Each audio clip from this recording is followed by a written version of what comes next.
Okay, I've got 6:30. I think we can begin. All right, good evening, everyone. I'm going to call to order the Township Zoning Board of Appeals meeting for Monday, February 2nd, 2026. First item here is to approve the agenda. Looks like we've got amendments from the meeting minutes from January's meeting. So if everybody's had a minute to look those over, it looks like there was just a couple adjustments made, one on page 2 and a couple on page Mr. Chair, before we review the minutes, I would make a motion to approve the agenda as presented. Support. All in favor? Aye. Any opposed? All right, motion to approve the agenda as presented with amendments is.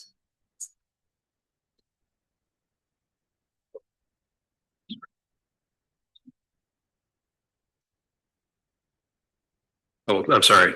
Okay. So we're approving the agenda tonight. So we just did that. I'm sorry.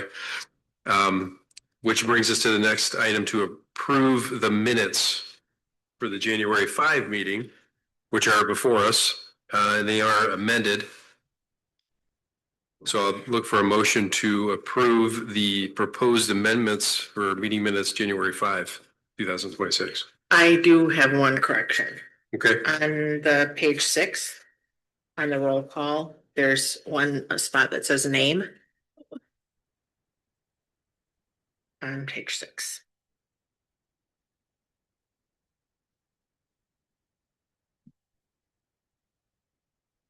Oh, here, yeah, I see that now. Nays. Name.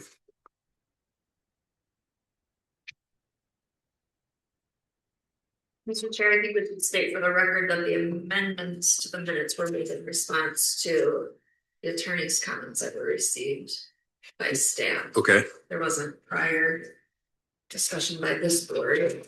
These are straight from the attorney.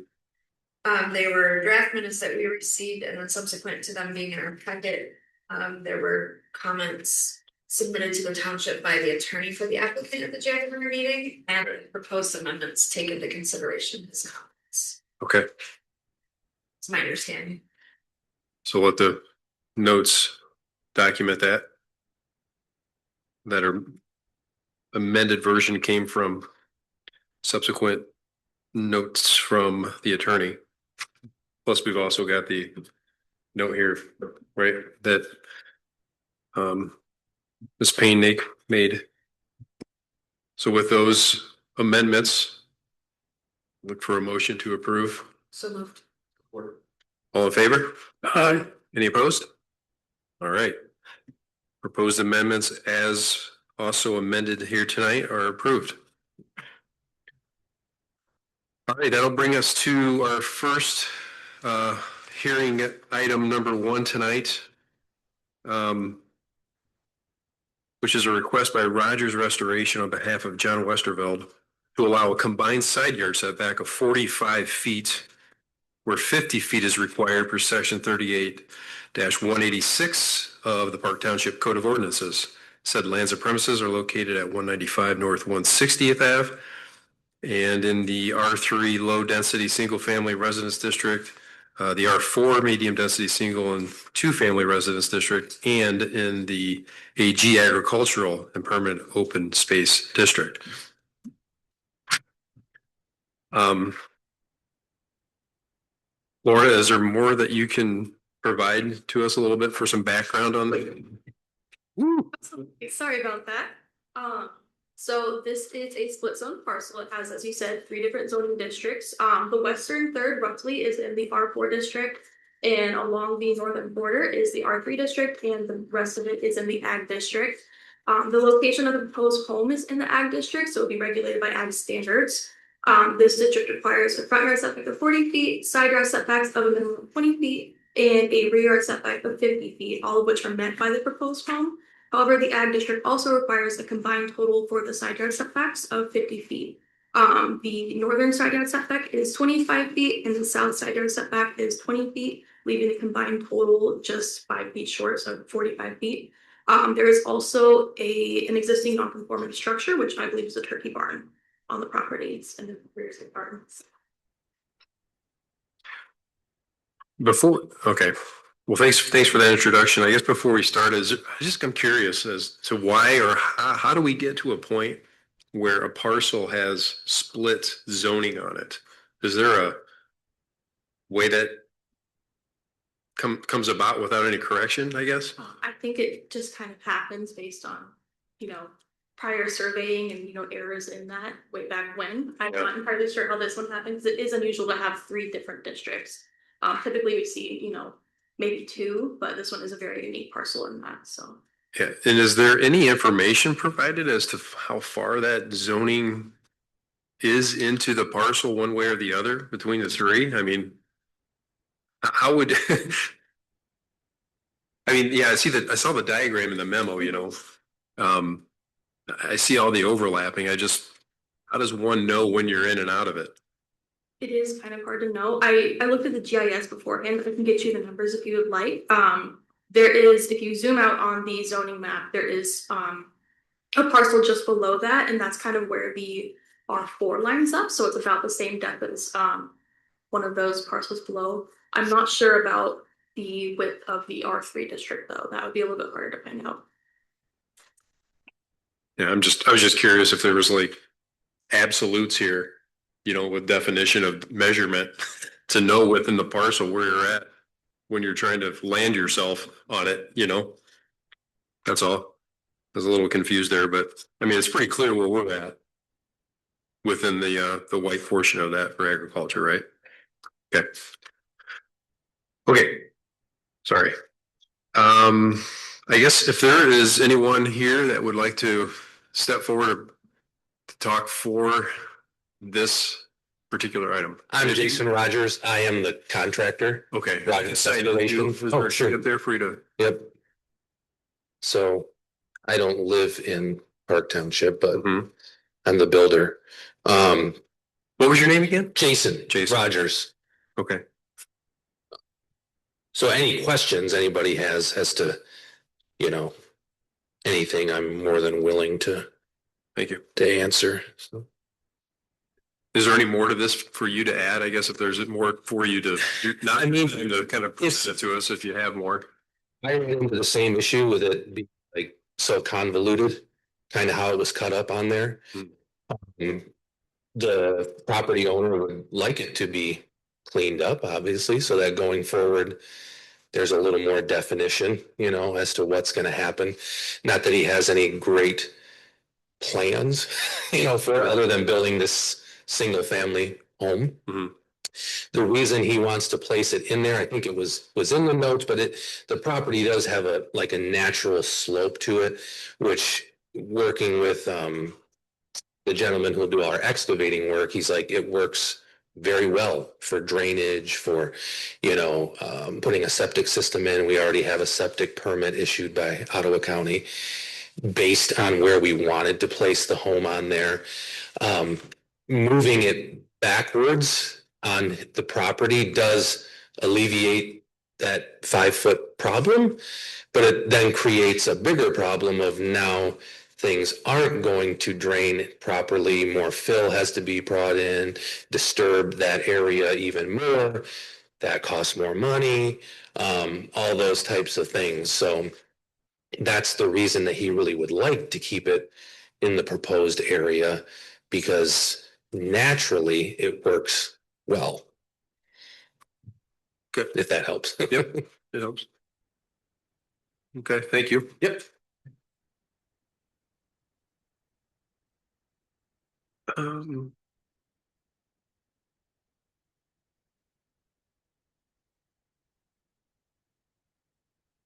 I guess at this time, I'll open it up for public discussion on this particular item. If there's anyone in the audience who'd like to speak for or against this, you're welcome to approach and do so. If you could introduce yourself and sign in for me too. Yep. Bill Alley, on the property over to the east, I'm on the east boundary of the property. I've got no objections to what they're trying to do there. Just wondering, is it gonna be the log home? Is it gonna be the modular home? It's a stick built, conventionally built.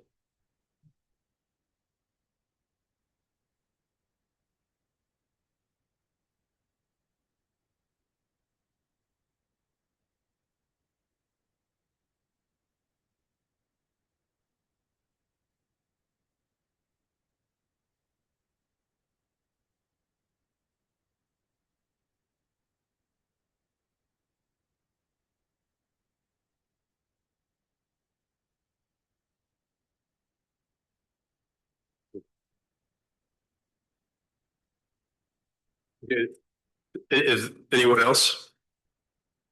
Seeing no one, I'll close this public discussion time and open it up for board discussion. I mean, theoretically, Lorna, are we looking at, so the shape of this, when I see it, I'm looking at the applicant's site survey plan. Part of it, the footprint that's shown as an L shape is, so part of it kind of complies and then the other part of it doesn't, right? That is correct. I mean, that's one way to kind of look at this too, right? Yes. Even though that's a portico towards the back, I mean, it's still connected to the house. So there is a portion of the back that kind of complies here, but it's just the majority of the home to the west, right? Okay. All right.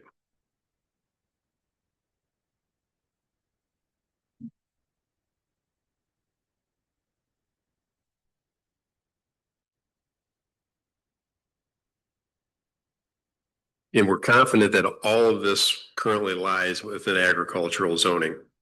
Like that little sliver of yellow to the north is not within this. It is not beyond 25 feet. I believe so. Looking at the zoning map, it doesn't look like it's that substantial. okay. I don't have an exact measurement for the R3 district. I'm just trying to make sure that it's completely in whole in the ag area. That's all. That's where my question was stemming from, like where do all these colors lie, you know? And I think if it was within the residential district, it wouldn't require the variance, correct? It would comply with the side yard setbacks. So half of it would. So the northern half, the northern side would comply, but the combined total that's required for the ag, it makes it a little bit difficult because it would be the two side yard setbacks in two different districts. So they would have two separate sets of requirements for them. And it would still have to meet, I believe, the 50-foot combined total for the ag. Well, if the property wasn't ag though, if it was residential. It wasn't ag, yes, correct. Okay, it's the ag zoning that makes it subject to this much larger side yard setback. That is correct, yes. Yeah, because normally, right, we're like 10 for sides. And this property is surrounded by other residential uses. Correct. Residential and ag. Yeah, it kind of looks like from what I'm looking at, like the whole, like I'm looking at figure 5 on the zoning map provided for us. The whole northern edge is pretty much all R. I don't know what yellow is. Is that R3. R3? And R4 is kind of this purple. Mr. Chairman, staff's comment, Mhm. the board should discuss alternative placement options Is that predicated in the fact of the zoning only? Or are there other factors that should be considered? So the suggestion was just based on zoning, so it could potentially fit in the R4 if they move the house forward substantially. You could meet the setback requirements in R4, which is why that was recommended to maybe consider alternate placements. But that is just if you do not think you want it into.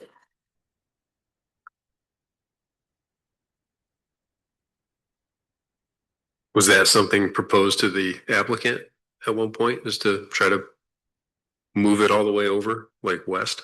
No, that was not proposed, I don't believe. I did propose a rezoning and they wanted to keep the option for ag available to them. Okay.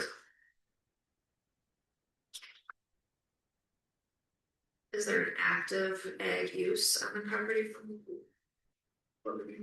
Not that I know of. I think they bought it in September, so it is a relatively new property to them. What does that look like for the applicant, I guess, to rezone their parcel? Does that gotta go before the, Yeah, it's a more involved process, so it does go before the planning commission, Planning. the rezoning application. More expensive, a little more time consuming. They kind of like to clean these up when they're split zoning, especially special ones that have three, but it's not something that we usually do proactively, because sometimes people do have an idea that they might want to do something on the property.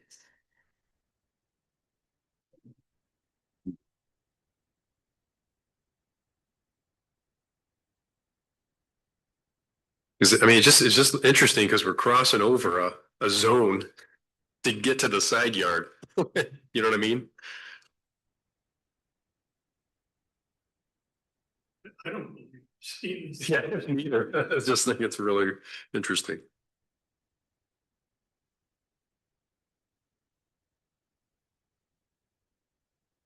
It's like so close. It's so close on that north edge.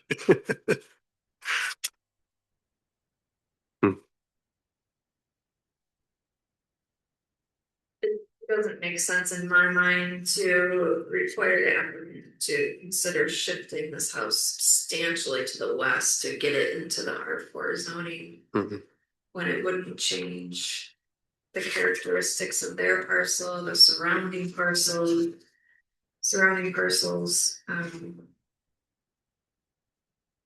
I wouldn't be inclined to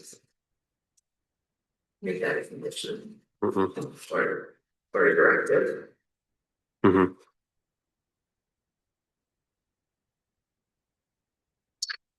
Yeah, reading through this, I agree all the staff comments that I'm reading here. Seems like it all makes good sense to me. I don't know if anybody else has got any opposition to what's outlined, but I think it's cases like this that justifies the zoning board of appeals. right. We have to use common sense. Mhm. Mhm.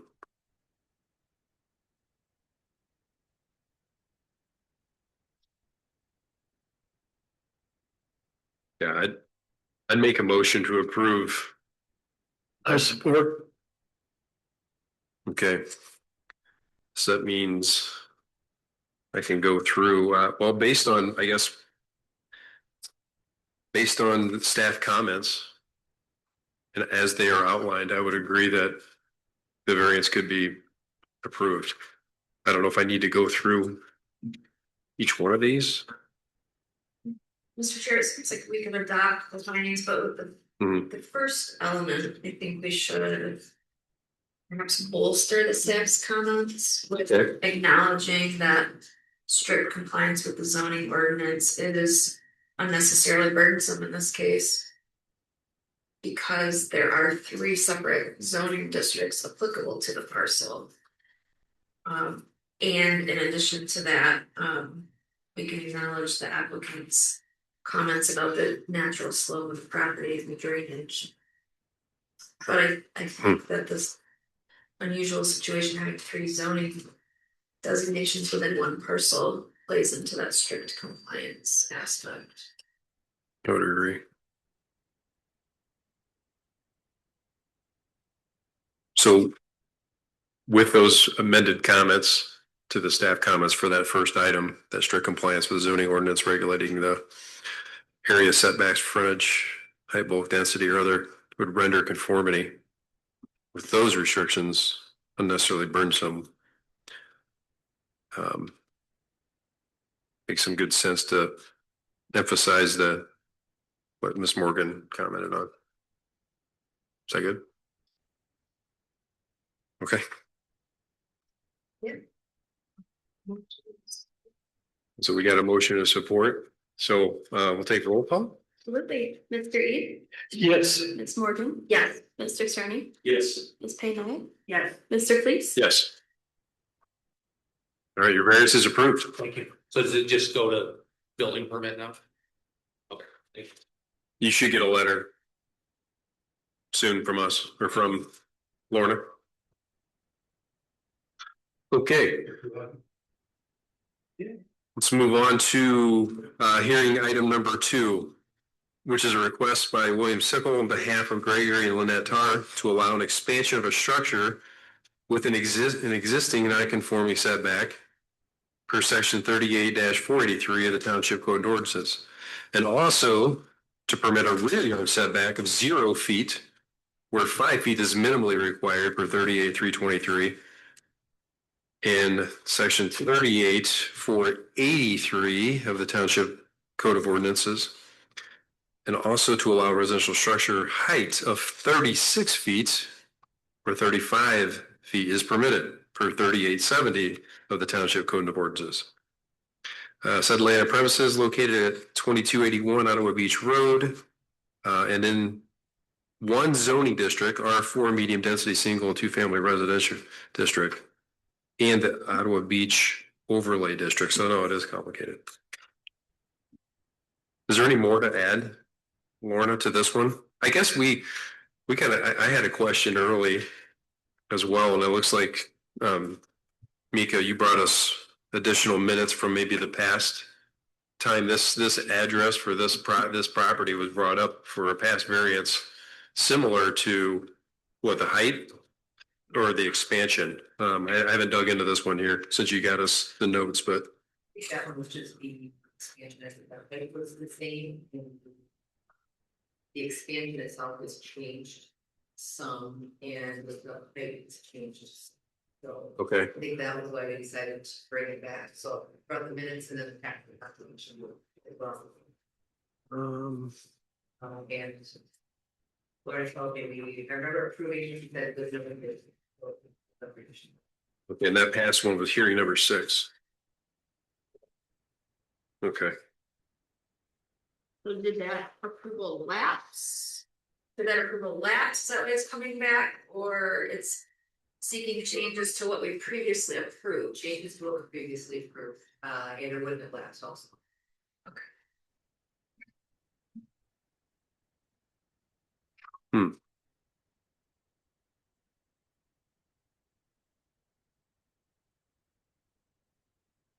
Yeah, because it would have lapsed in May of last year.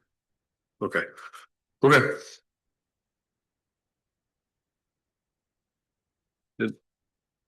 I will say for the record too, before we get started, we have 3 letters, which all seem to be positive letters for feedback on the item.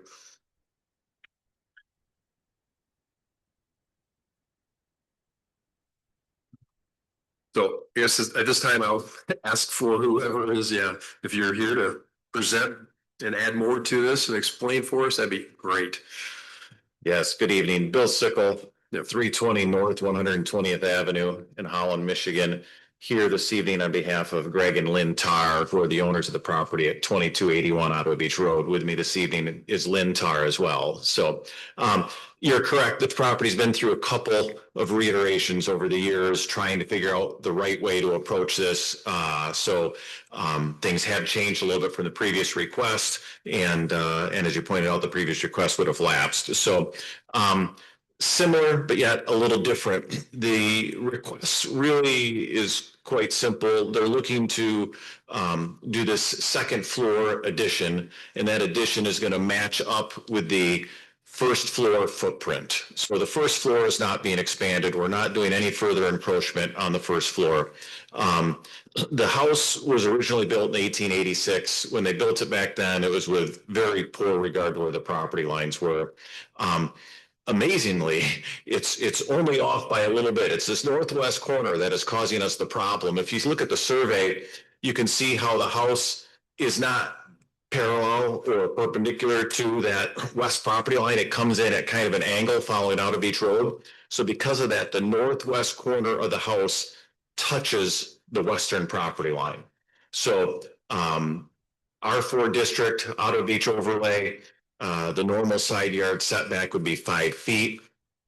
So here, because that northwest corner touches the property line, there's a small triangular area of that footprint that is within the side yard setback area. Okay, so we're talking 60 some square feet of area of that main floor. Yep, just there. It's that very small triangle is what's causing us the problems. So the idea is to do a vertical expansion straight up from there to add some second floor living space in that corner. And so that's the request for the side yard setback, is for the second floor addition. And it's really just the triangle is all we need the variance for there. As part of this project, they are going to remove the existing roof and put a new roof on. The overall height is going to drop. Right now, the overall height is 36 feet, 8 inches. As a result of the new roof, it's going to be 35 feet and 3/4 or 0.75 inches, something like that. So a little bit under 36 feet. So we're still over 35 feet, but there's not a way to have a second floor with a roof and meet your zoning ordinance. The way this house is constructed, we have what we have, and we did the best we could by bringing it down. And with that, they're also trying to keep within the historical context of what this cottage looks like. I mean, this is a very readily observable cottage right across from the Coast Guard station there. You've all seen it a million times driving by the White House with the red roof. I mean, it's beautiful. They want to keep that historical charm. So part of that, I mean, as opposed to putting on a modern flat roof or something that would completely destroy the look. So the idea is to keep it looking as if it had always been there. So like I said, we kind of have what we have, and what we have is this house where it's at with the second floor at the elevation it is, and it's the best we can do to create that second floor space without causing any other problems. So it is close to the property line. Obviously, it touches the property line in that corner. The good news is that the neighbors are well a ways away from this property line. The closest structure to that corner of the house is over 60 feet away. And that's the neighbor immediately to the west. So we don't have a situation. And if you look at how those houses are situated, it's hard to imagine that anything's going to creep closer to the east. The house that's to the west on Outer Beach Road, that is where it is. I don't think they could even get into that corner to get closer. And then the house that's just north of that is significantly farther to the north, that I don't think they're going to creep that way either. So we're not endangering any of the properties to the west. We did provide you with some letters. I know that the TARs have talked to some of their neighbors. The neighbors that they have to talk to have all indicated support.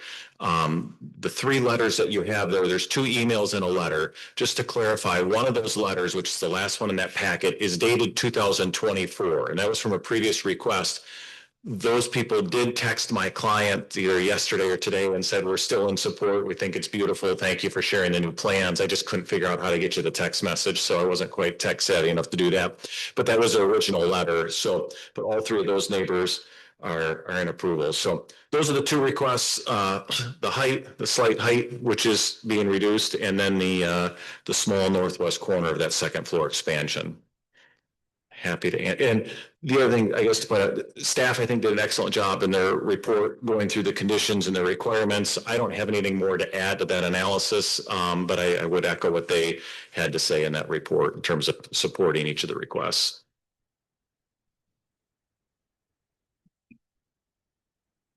Thanks, Bill. Yes. Absolutely.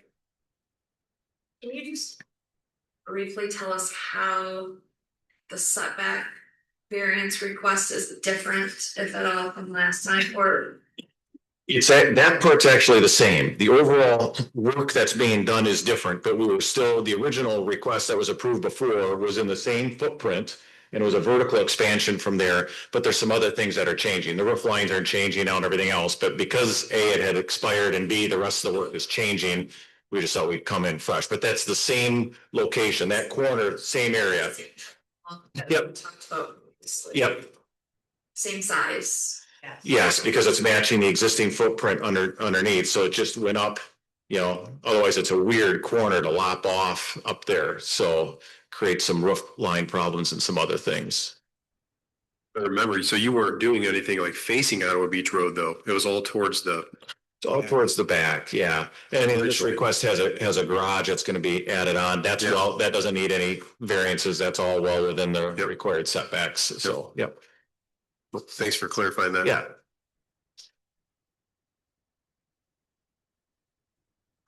Now I'll open up for public discussion on this item. If there's anyone here present who would like to approach to give their thoughts for or against, you can. And seeing none, I will close that public discussion time and open it up for board discussion. So we've got three standards to look at, and they're all different, right? Every standard is different from each other. I do have a question. I think that the narrative is correct in the first public hearing 2 paragraph in the first, page 6 of our write-up, where, and I'm comparing that to the tables that you typically provide us. So like, for example, in page 7, the standard is 38-483 E2. And that's correct, right? What about the next one on page 8 for the side yard? Because that matches page 10 for height. Are they both the same, 38-70?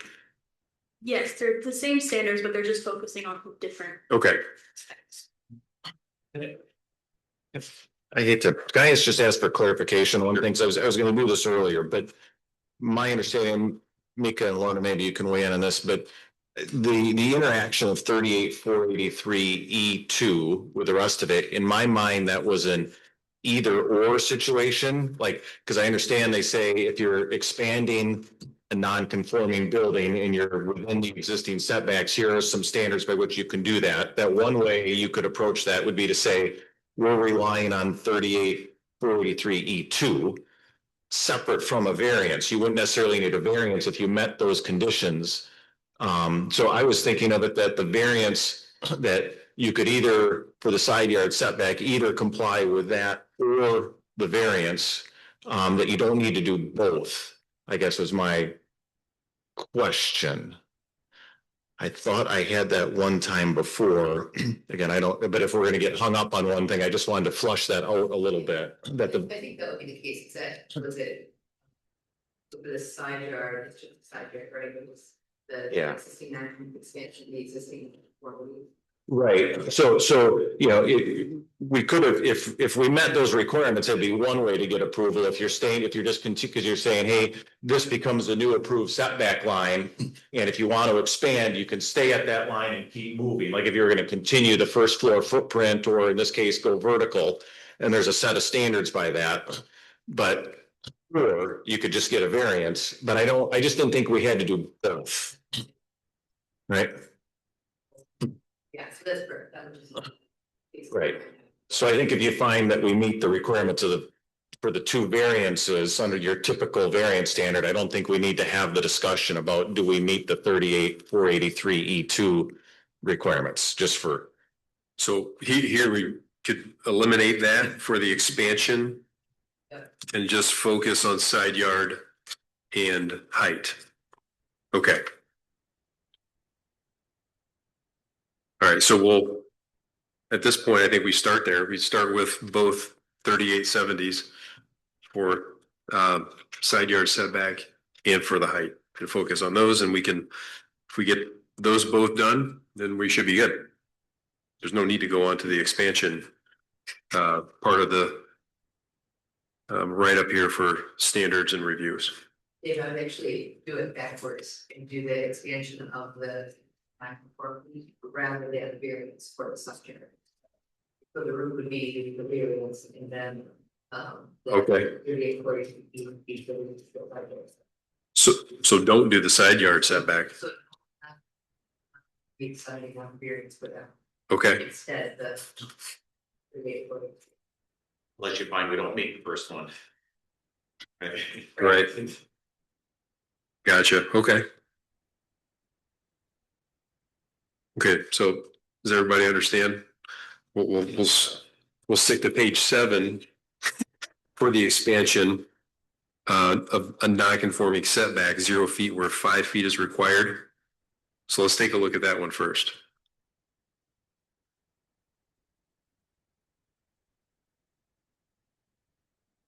And in a sense, we've done this already one time back in April of 24. So this is more extensive than that previous application was, because this is the whole second floor. I think before it was just a portion of the second floor, but I'm not sure if that changes what everybody thinks. Probably doesn't change how we apply these factors. Mm-mm. I would note that in looking at our minutes from 2024, we did analyze the request under 38-483 on page 8 of those minutes under hearing number 6. And we approved this under the factors in 38-483E2. I would make a motion that we approve it as well tonight, finding that the requirements in 38-483E2 are met, both for the reasons stated in the staff report and also as stated in our minutes from the May 6, 2024 meeting. Given, based on the applicant's representations, that the request as it pertains to that corner is not any different than what was proposed. I understand the roof is a separate issue we'll be addressing tonight, but in terms of the vertical expansion, that the size and the location, the characteristics of that are essentially the same as what we reviewed in 2024. I support. One question for the applicant, quick, actually. I was looking at, I just think this is maybe just old information from the Netterveld survey. Yeah, that. Looks like a new- That shows a different, let me just take a quick peek. This is a different concept. We're gonna build a whole new place. Oh, Yeah. yes. Yes, at one point there was concept about doing that. Yeah. And that was changed. Yeah, So, yeah, yes. scratch it. We That's another area, yeah, we're actually unique, and I discussed that. Okay. Yeah. I was looking at it, I was like, wait a minute. All right, now I'm real confused. But we can scratch that whole thing. The 2024 variance, and then we were gonna just scratch that and build new. Then we were like, no, we're gonna That wasn't keep gonna it. work. Okay, Yeah, so we're keeping it. go I ahead. could clarify that survey was included because of the roof height averaging that is on the bottom. Okay, that's high. Okay, so this is the pertinent information. Okay, got it. Gotcha. The roof averaging is on that. So that's what we would utilize that document for. Thank you. Okay.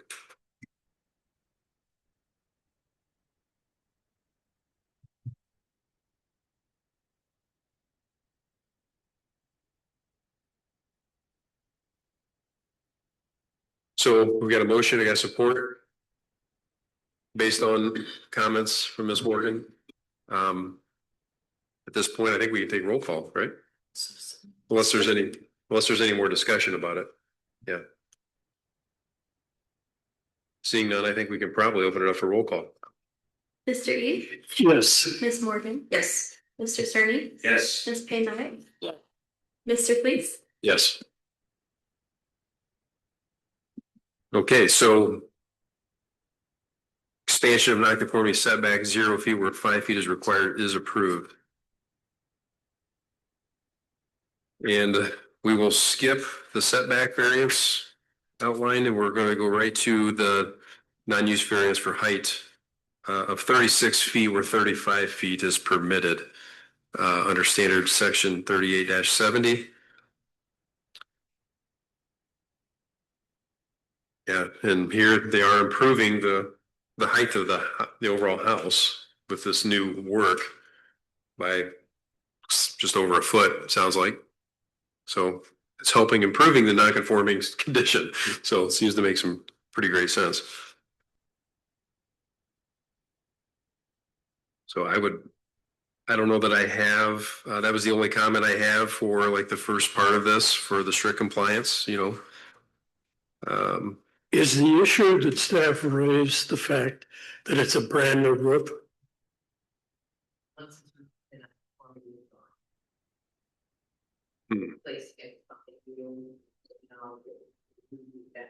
So even though it lessens the nonconformity, But it's built because upon- it's a new roof, it poses an issue. You could make that, even though it's built upon non-conformity? you could make it. I'm a little more conservative with that, you know, like, Yeah. swing it out on the list, but I think you can make it. Yeah. Yep. No, yeah, Gar's kind of starting with a whole new slate up there. I get that comment too. But in the end, it is an improvement from the built structure. And given the location and the historic value of this property, I think the new roof is really necessary. Yeah, yeah.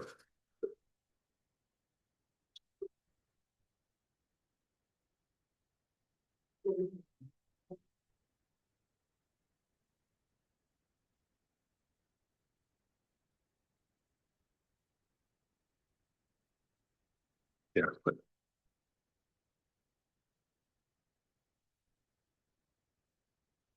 Did we get a motion? Not yet, I'll make a motion. You want to? Sure. I would move that we accept the applicant's request for a variance on section 3870. And if you would like, I'll go through the standards. If we Or not if necessarily. we need to, yeah, it's up to you if there's things you want to add to this or. No, I would accept what has been described by staff. And include my remarks regarding the historical importance of this home in Yeah. Ottawa Beach. I'd support. And I would add a couple of remarks just that we are improving the, you know, it is said, but I think we are building upon a non-conforming base as it is, and we are improving upon the height of the overall structure. So that's a positive for neighbors. And to help do our best to be compliant.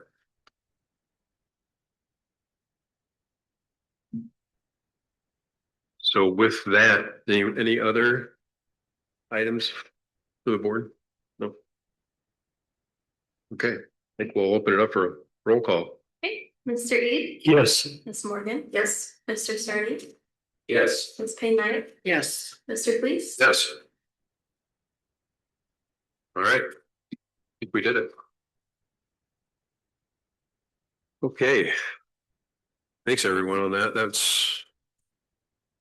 Was efficient. I felt like. In a couple weeks. Can't wait. Yeah. Okay, so next item is public comment. So at this time, I guess we'll open it up for public comment if there's anyone here willing to. All right. If not, we'll close that. Public comment time. And it looks like our next meeting is Monday, March 2nd. Is everyone able to be here for that? Excellent. Yes. Me too. All right, that's great.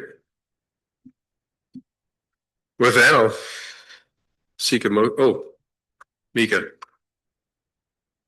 Just wanted to let you know, for those of you who hadn't heard yet, that the township has hired a new manager, Matt Butts. He's coming from the city of Granville. He's the assistant manager there. So he'll be joining us actually on the same date as our next ZBA meeting. He'll be starting on March 2nd. Oh, wow. Throwing him into the fire. Perfect. This is a gentleman from Granville. Granville, okay. We had a tough choice, didn't We did, it was a, yeah, we're excited. Great. Okay, with that, seek a motion to adjourn. we? All right. Meeting adjourned.